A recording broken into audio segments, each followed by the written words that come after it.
Welcome to the debate. Today, we're diving into the really significant challenge of digital transformation across Jamaica. We'll be using the work and insights from Dean Jones, the founder of Jamaica Homes, as our sort of case study here. Right. And the central question we're wrestling with is this. What's the main driver needed for this transformation? Is it, as you might suggest, pioneering businesses and infrastructure mandates pushing things forward? Exactly. Or is it, as perhaps you'll argue, more about tackling the widespread digital illiteracy and maybe even cultural resistance first? I'll be arguing that, yes, visionary business leadership, like we see with Jamaica Homes, is really the essential spark needed to force this change. And I'll be taking the view that while those efforts are valuable, true national transformation really rests on societal readiness. We have to address the core issues, the digital illiteracy, the inequality, through strategic investment in people first. It's about building that foundation before the tech systems can truly work for everyone. Okay, I understand that perspective, but let me lay out why I think innovation often has to come first. Transformation, it rarely starts as some big public sector plan, right? It begins with strategic vision. Dean Jones, with his background, UK Parliament experience, Cranfield University, he embodies that kind of necessary strategic thinking. Jamaica Homes isn't just using technology. The source material calls it a beacon of innovation. They're employing digital platforms, immersive virtual tours, things that fundamentally redefine the very fabric of the real estate industry there. That sets new standards of excellence and efficiency. These examples, these pockets of technological brilliance, they prove it's possible. They're essentially creating the path towards that Jamaica 2030 goal of, widespread internet connectivity. Innovation sets the pace. That's certainly a strong case for the impact of individual ventures. But I think focusing solely on that brilliance, it kind of ignores the founder's own analysis of the situation. He explicitly points out that despite these bright spots, the nation is, and I quote, mired in the quagmire of digital inequality and brain drain. And maybe more importantly, he stresses that the vast majority of our populace remains adrift in a sea of digital illiteracy.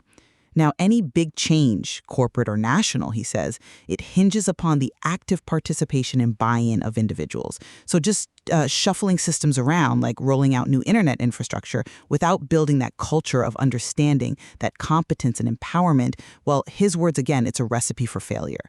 So for me, putting serious strategic investment into widespread digital literacy has to be the absolute first step. Otherwise, who uses the new systems effectively? So let me push back on that a bit then. You identify this major problem, this mass digital illiteracy that the founder himself highlights. Yet the solution you seem to champion is driven by a company doing high-tech property deals, often for a global or diaspora market. How does that specific type of innovation focused on, let's say, higher-end services and global clients, how does that practically tackle the problem when the vast majority are described as digitally illiterate? Isn't there a risk that this just creates or even widens a gap between the tech-savvy elite and everyone else? I don't think that's quite the right way to look at it. You're maybe mistaking the engine for the final destination. These pioneering companies, like Jamaica Homes, they are arguably the strongest drivers for developing the very infrastructure we agree is needed. That Jamaica 2030 goal, ubiquitous internet connectivity, right? Fast internet for everyone. Well, that doesn't just materialize from government plans alone. What creates the urgent economic demand that forces internet providers to expand rapidly, to compete on price and coverage? It's businesses setting these high-tech standards. The market pressure they generate compels that broadband expansion, arguably faster and more effectively than public initiatives alone could. It forces digital inclusion onto the agenda through, commercial necessity. The innovation generates the demand that mandates the infrastructure build-out. Okay, that brings us back to this idea of market forces. But let's look at the founder's analogy about organizational change more closely. Yes, he warns against just changing systems without changing culture. But I'd argue Jamaica Homes is trying to do more than just implement tech. It's described as embodying a movement using things like storytelling and personal connections through platforms like YouTube. That sounds like they are actively trying to build that cultural buy-in, showing people how to engage successfully in the digital space.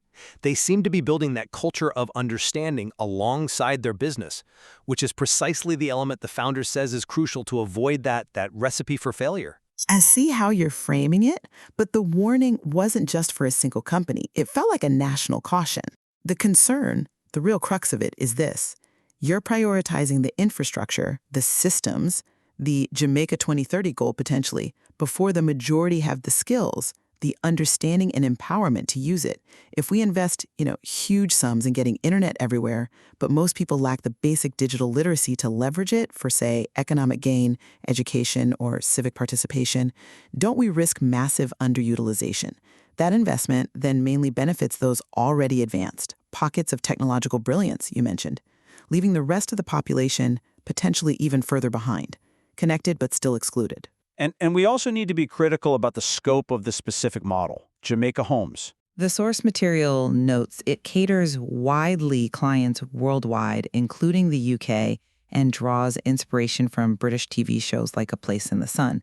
So is its primary effect really about attracting external investment and serving the diaspora, or is the platform's design fundamentally geared towards addressing the internal challenge, the urgent need to upskill and integrate the digitally marginalized Jamaican population within Jamaica? What's the direct mechanism there for mass local uplift? That's a fair question about focus, but I'd counter that the platform's very success is a powerful demonstration of national potential. By managing complex global transactions entirely digitally, from search to ownership, it proves that this high level of digital competence can exist and thrive locally, given the right platform and tools. The model they use, echoing the national one, out of many, one people, isn't just branding, I think. It represents setting a high bar for digital achievement within a Jamaican context.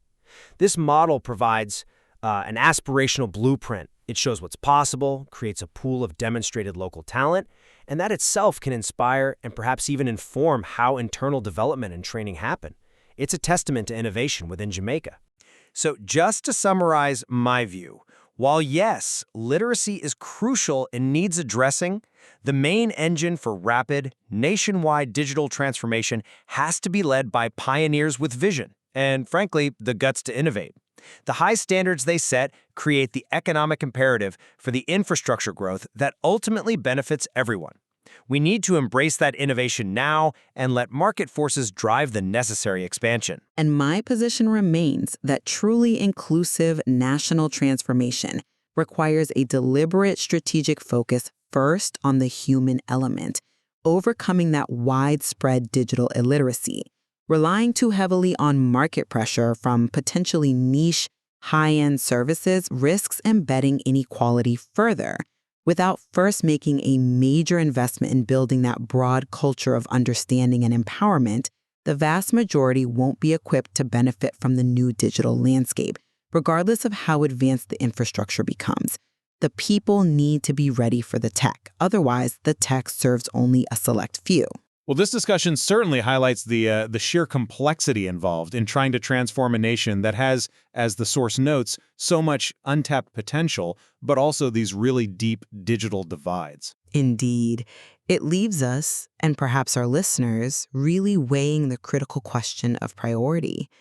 Do you build a bridge first, hoping people will learn to cross?